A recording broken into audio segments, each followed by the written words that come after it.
Hello friends, आप सभी का मेरे यूट्यूब चैनल में स्वागत है।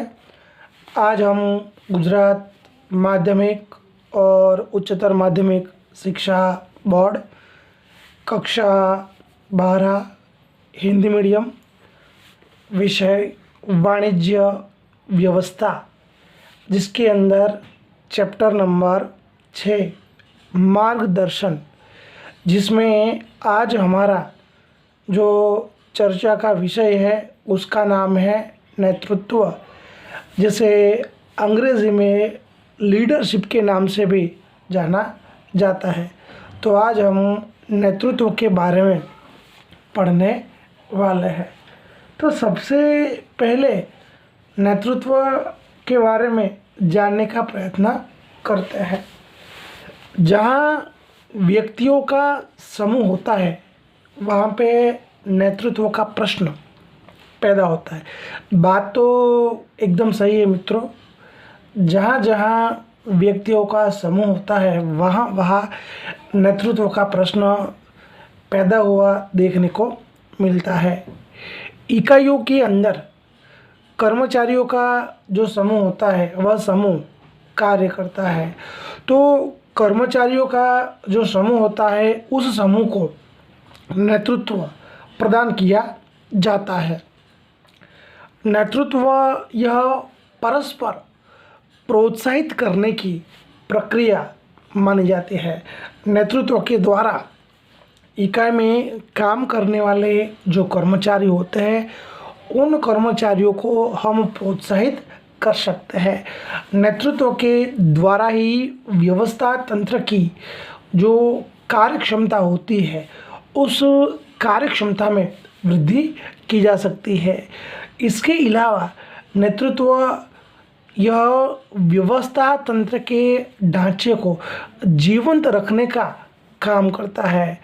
नेतृत्व यह व्यवस्था तंत्र की आधारशिला माना जाता है। कहने का मतलब कि नेतृत्व यह कार्यदक्ष होना चाहिए। कार्यदक्ष नेतृत्व ही व्यवस्था तंत्र की आधारशिला है, व्यवस्था तंत्र की नींव है।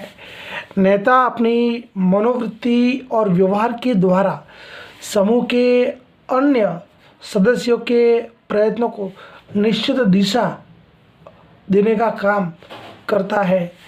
निर्धारित ध्येय लक्ष्यांक प्राप्त करने के लिए कर्मचारियों को प्रोत्साहन प्रदान करता है, कर्मचारियों को विश्वास प्रदान करता है, कर्मचारियों को मार्गदर्शन प्रदान करने का काम करता है। इसीलिए नेतृत्व अन्य के लिए प्रेरणा का स्रोत माना जाता है।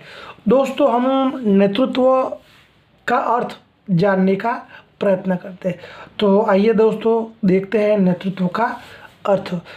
किसी भी लक्ष्य की प्राप्ति के लिए लोग स्वेच्छा से प्रयत्न करें, इसके लिए प्रभाव डालने की प्रवृत्ति और गुण को नेतृत्व कहा जाता है।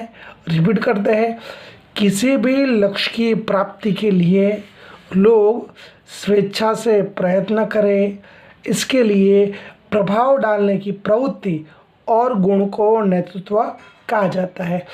दूसरा एक अर्थ भी है, अन्य व्यक्तियों में लक्ष्य प्राप्त करने की इच्छा जागृत करने की कला एवं कुशलता को नेतृत्व कहा जाता है। एक बार फिर से रिपीट करते हैं, अन्य व्यक्तियों में लक्ष्य प्राप्त करने की इच्छा जागृत करने की कला या जो कुशलता होती है उसे नेतृत्व कहा जाता है। डॉक्टर जॉर्ज टेरी के अनुसार नेतृत्व यह समूह उद्देश्यों की प्राप्ति के लिए समूह स्वेच्छा से प्रयत्न करे, इस तरह से कर्मचारियों पर प्रभाव डालने की एक प्रवृत्ति मानी जाती है। तो बात तो एकदम सही है। जॉर्ज टेरी का मानना है कि नेतृत्व एक ऐसी प्रवृत्ति है जिसके अंदर समूह के जो उद्देश्य होते हैं उन उद्देश्यों को प्राप्त करने के लिए समूह स्वेच्छा से प्रयत्न करते हैं, जिससे कर्मचारियों पर हम अपना प्रभाव डाल सकते हैं। तो हमने जो व्याख्याएं देखी उसके आधार पर एक बात स्पष्ट होती है कि नेता अपने समूह का एक प्रभावशाली व्यक्ति है जो बिना किसी दबाव के उनको मार्गदर्शन और प्रेरणा देकर स्वेच्छापूर्वक वांछित परिणाम प्राप्त करता है। इस कुशलता को नेतृत्व या नेतागिरी के रूप में जाना जाता है। दोस्तों फिर से रिपीट करते हैं, नेता अपने समूह का एक प्रभावशाली व्यक्ति है जो बिना किसी दबाव के कर्मचारियों को मार्गदर्शन और प्रेरणा देकर स्वेच्छापूर्वक इच्छित परिणाम प्राप्त कर सकता है।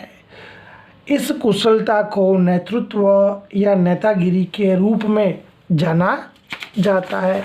दोस्तों अब हम बात करें तो नेतृत्व के लिए कौन से लक्षण होने चाहिए, हम उसके बारे में चर्चा करने वाले हैं।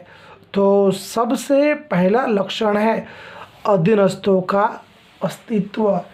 नेतृत्व प्रदान करने के लिए सबसे पहले अधीनस्थों का अस्तित्व होना चाहिए, क्योंकि नेता सदैव अपने जो अधीनस्थ होते हैं उनको नेतृत्व प्रदान करता है। नेतृत्व के अमल के लिए अधीनस्थों का अस्तित्व होना बहुत ही ज़रूरी है। अगर अधीनस्थ नहीं होंगे तो नेता का जो नेतृत्व होता है उसका अमल कौन करेगा। तो इसीलिए अधीनस्थों की हाज़िरी बहुत ही आवश्यक है। अगर अधीनस्थ होंगे तभी नेता अपना जो नेतृत्व है उस नेतृत्व का अमल करवा पाएगा, अपने नेतृत्व को सफल बना पाएगा। तो दोस्तों कहने का मतलब कि नेतृत्व के लिए अधीनस्थों की हाज़िरी होना बहुत ही ज़रूरी है।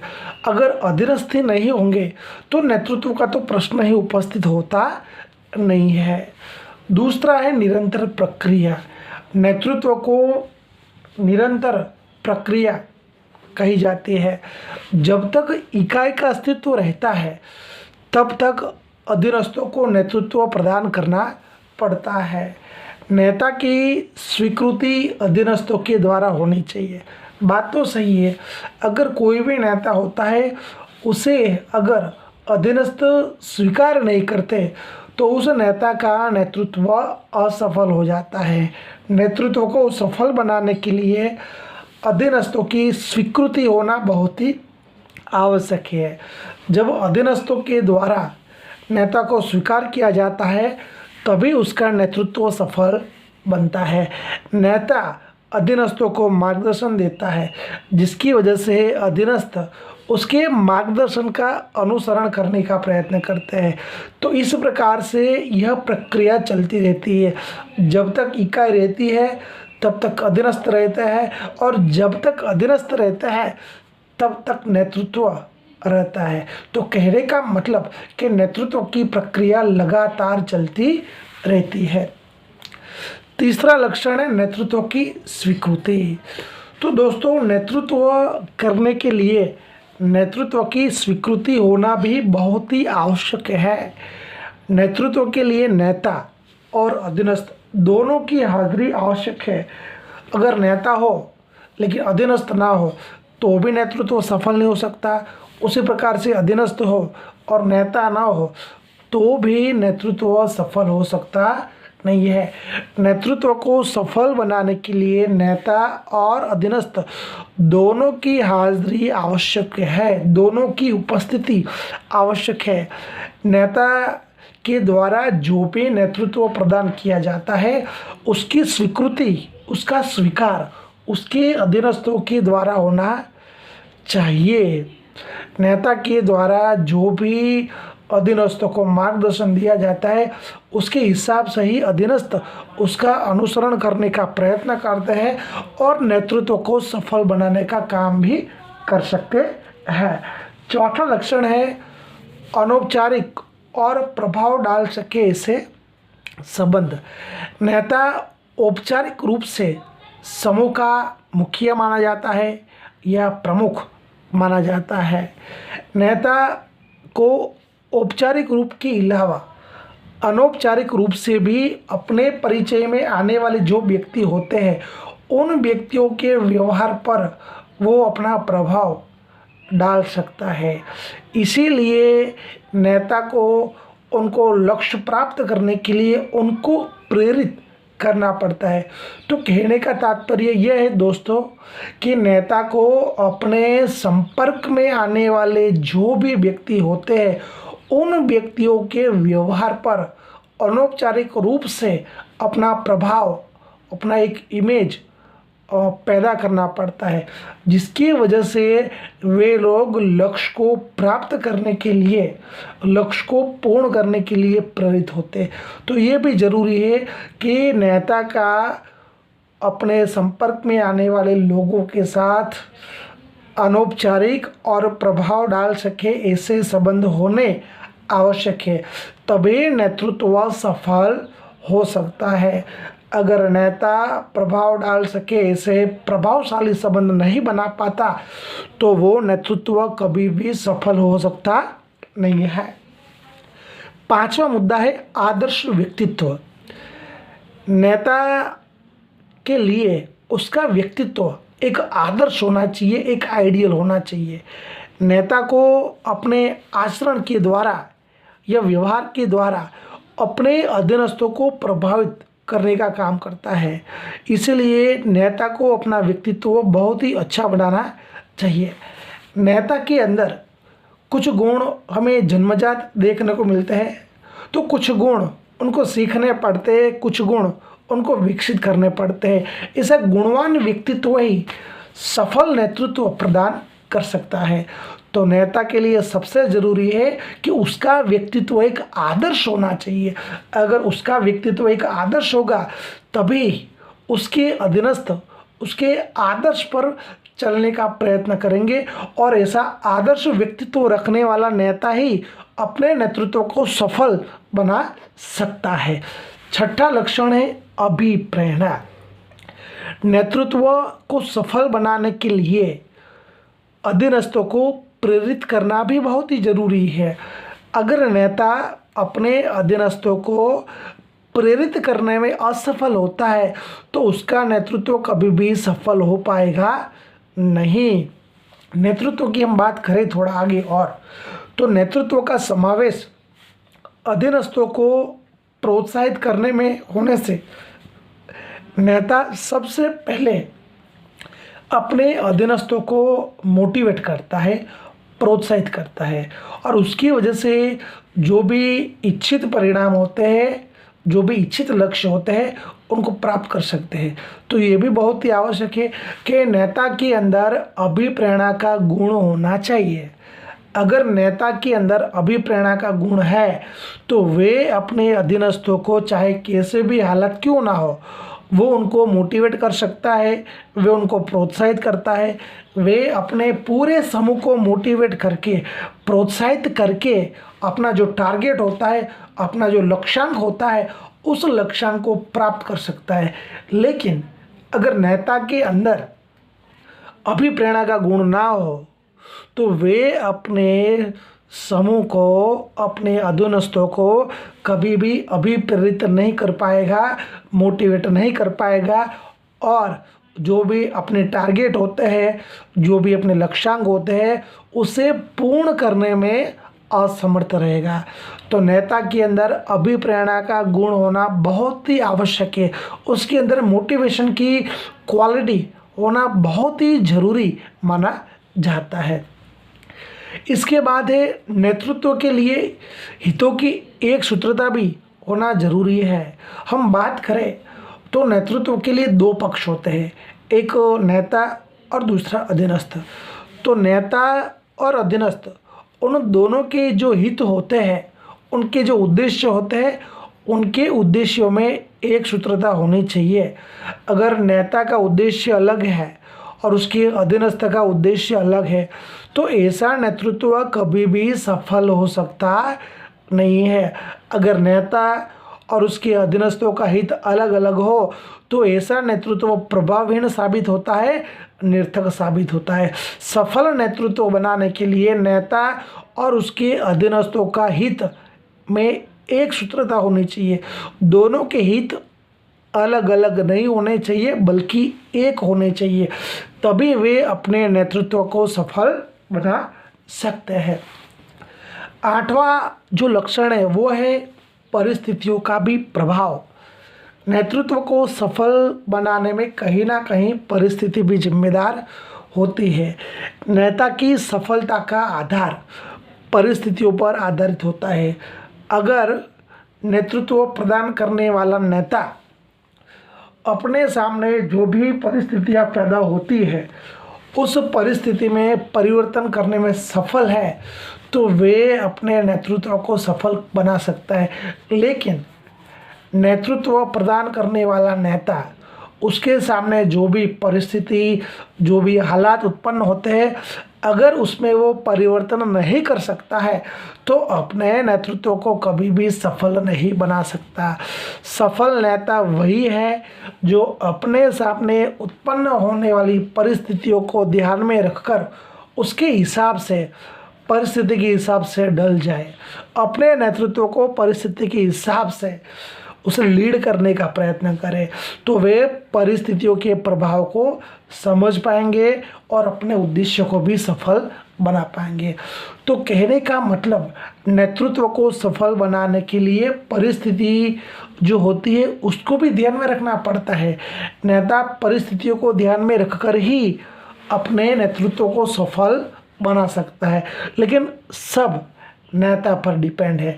अगर वे परिस्थितियों को ध्यान में नहीं रखते और वैसे ही अपना नेतृत्व करते हैं तो उसका नेतृत्व असफल हो जाता है।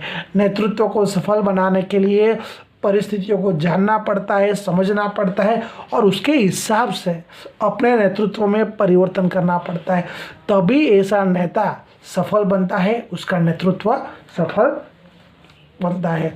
दोस्तों, हमने यहाँ पे बात की नेतृत्व किसे कहते हैं उसका अर्थ जानने का प्रयत्न किया। नेतृत्व को सफल बनाने के लिए कौन कौन से गुण होने चाहिए उसके बारे में हमने देखा। अब हम देखने वाले हैं उत्तम नेता के गुण, कि नेता के अंदर कौन सी क्वालिटीज़ होनी चाहिए। तो नेता के अंदर 3 क्वालिटीज़ होनी चाहिए। पहला है शारीरिक गुण, दूसरा है बौद्धिक गुण और तीसरा है मानसिक गुण। तो सबसे पहले हम शारीरिक गुणों की बात करेंगे। नेता में कौन कौन से शारीरिक गुण होने चाहिए। तो सबसे पहले एक प्रभावशाली नेता के लिए उसका शारीरिक रूप से स्वस्थ होना वो पहली शर्त है। अगर नेता फिजिकली फिट है तभी वो सारे कार्य कर पाएगा। तो शारीरिक स्वास्थ्य ये नेतृत्व की पहली शर्त है। उसके लिए उसे शारीरिक रूप से मजबूत होना चाहिए। उसकी बात हम करें आगे तो उसका शांत स्वभाव होना चाहिए, प्रसन्न स्वभाव होना चाहिए, आकर्षक सौंदर्य होना चाहिए, तभी वे अपने सहायकों को कार्य करने के लिए प्रेरित कर सकता है। तो ये शारीरिक गुणों की बात हमने कही। अगर नेता फिजिकली फिट है, वो शांत स्वभाव का है, प्रसन्न स्वभाव का है, तभी अपने अधीनस्थों को, तभी अपने समूह को मोटिवेट कर सकता है और तभी अपने नेतृत्व को सफल बना सकता है। तो नेतृत्व को सफल बनाने के लिए नेता के अंदर शारीरिक गुण होना बहुत ही आवश्यक माना जाता है। दूसरा है बौद्धिक गुण। एक उत्तम नेता के अंदर बौद्धिक गुण भी होना चाहिए। बौद्धिक गुणों की बात करें तो बौद्धिक गुणों के अंदर नेता के अंदर निर्णय शक्ति, जिसे हम अंग्रेजी में डिसीजन पावर कहते हैं, नेता के अंदर सही निर्णय शक्ति होनी चाहिए। मानसिक क्षमता, मेंटली वो स्ट्रांग होना चाहिए। ग्रहण शक्ति, ग्रास्पिंग पावर, वैज्ञानिक दृष्टिकोण, सुपरविजन, नवीन ज्ञान को ग्रहण करने की तैयारी, तर्क शक्ति, दीर्घ दृष्टि और विभिन्न प्रकार के कौशल्य जैसे कि वक्तृत्व कला, गणन कौशल्य, अंतर संबंधों का ज्ञान और मानवीय कुशलता, ये सब होना जरूरी है, तभी वे अपने नेतृत्व को सफल बना सकता है। तो दोस्तों ये आपको याद रखना है कि नेता के अंदर बौद्धिक गुण होना भी चाहिए। नेता के अंदर निर्णय शक्ति का होना बहुत ही आवश्यक है। अगर उसके अंदर डिसीजन पावर होगा तभी वो अपने सामने आने वाली जो भी परिस्थितियां हैं उस परिस्थितियों को ध्यान में रखकर सही डिसीजन ले सकता है। मानसिक क्षमता, नेता मेंटली स्ट्रांग होना चाहिए, वे स्ट्रेस को हैंडल कर सके इतना मजबूत होना चाहिए। ग्रहण शक्ति, ग्रास्पिंग पावर, नेता को अपडेट रहना पड़ता है और अपडेट रहने के लिए उसे नया नया जानना पड़ता है, नया नया सीखना पड़ता है। उसके लिए उसका ग्रास्पिंग पावर बहुत ही तेज़ होना ज़रूरी है। उसका जो दृष्टिकोण होता है वो दृष्टिकोण वैज्ञानिक दृष्टिकोण होना चाहिए। कोई भी समस्या हो, कोई भी प्रश्न हो तो उसे वो वैज्ञानिक दृष्टिकोण से सुलझाने का प्रयत्न करे, ऐसा वे होना चाहिए। उसके अंदर तर्क शक्ति होनी चाहिए। कोई भी समस्या है, कोई भी प्रश्न है तो उसके पीछे तर्क लगाने की ताकत, तर्क करने की शक्ति उसके पास होनी चाहिए। उसके पास विभिन्न प्रकार की स्किल्स होनी चाहिए, जैसे कि वक्तृत्व की कला, यानी कि आई थिंक कम्युनिकेशन स्किल्स, अंतर संबंधों का ज्ञान, इंटरकनेक्शन नॉलेज और मानवीय कुशलता, ये सब उसके अंदर होना बहुत ही ज़रूरी है, तभी वे अपने नेतृत्व को सफल बना सकता है। और तीसरा है मानसिक गुण। नेता के अंदर शारीरिक गुण के अलावा बौद्धिक गुण होना चाहिए। शारीरिक और बौद्धिक गुण के अलावा मानसिक गुण भी होना चाहिए। मानसिक गुणों की बात करें तो उसके अंदर मनोवैज्ञानिक गुण होने चाहिए, यानी साइकोलॉजिकल क्वालिटीज़ उसके अंदर होनी चाहिए। उसका व्यक्तित्व प्रभावशाली होना चाहिए। उसकी पर्सनालिटी, उसका व्यक्तित्व ऐसा होना चाहिए कि वो सामने वाले व्यक्ति पर प्रभाव डाल सके, अपने तौर तरीक़ों से, अपनी बातों से, अपने रहन सहन से, अपनी आदतों से, सभी प्रकार से। तो नेता का व्यक्तित्व ऐसा होना चाहिए कि वो अपने पूरे समूह पर प्रभाव डाल सके। उसके अंदर उत्साह होना चाहिए, साहस होना चाहिए। कोई भी कार्य करना है तो कार्य करने का उत्साह, कार्य करने का साहस उसके अंदर कूट कूट के भरा होना चाहिए। अगर नेता के अंदर ही उत्साह नहीं होगा, साहस नहीं होगा तो उसका जो समूह है, उसका ये पूरा जो ग्रुप है, उसके अंदर तो कभी भी उत्साह और साहस नहीं होने वाला है। लेकिन अगर नेता उत्साही होगा, साहस से भरपूर होगा तो वे अपने पूरे समूह को उत्साह से भर सकता है। उसके अंदर काम करने का साहस बढ़ सकता है। नेता के अंदर सहयोग की भावना होनी चाहिए। अगर नेता के अंदर सहयोग की भावना होगी तभी वे अपने पूरे समूह के अंदर सहयोग की भावना का निर्माण कर सकता है। और जब आपको दूसरे व्यक्ति से काम करवाना है तब आपको दूसरे के सहयोग की ज़रूरत पड़ती है। तो सहयोग की भावना का होना नेता पे बहुत ही आवश्यक माना जाता है। आगे बुद्धि चातुर्य। नेता के पास बुद्धि चातुर्य होना चाहिए, चतुराई होनी चाहिए। उसके सामने जैसे भी हालात उत्पन्न हो, जैसे भी परिस्थिति उत्पन्न हो, उन हालात और परिस्थिति के अंदर उसे अपने बुद्धि चातुर्य का उपयोग करके समस्या का समाधान करना है। अपने पूरे समूह को एक सही दिशा में ले जाना है और अपने लक्ष्य को पूर्ण करवाने का काम करना है। लेकिन ये तभी पॉसिबल है जब उसके पास बुद्धि चातुर्य की कला हो। कार्य रुचि, कार्य करने में उसे इंटरेस्ट होना चाहिए। अगर नेता जो भी कार्य कर रहा है उस कार्य में अगर उसे इंटरेस्ट है तभी वो अपने पूरे समूह के अंदर इंटरेस्ट पैदा कर सकता है। तो नेता के अंदर इंटरेस्ट होना भी बहुत ही ज़रूरी है। नेता का जो व्यवहार होता है वो व्यवहार विवेकपूर्ण होना चाहिए और स्नेहपूर्ण होना चाहिए। सबके साथ उसे विवेकपूर्ण व्यवहार रखना है, स्नेहपूर्ण व्यवहार रखना है, तभी वे अपने नेतृत्व को सफल बना सकता है।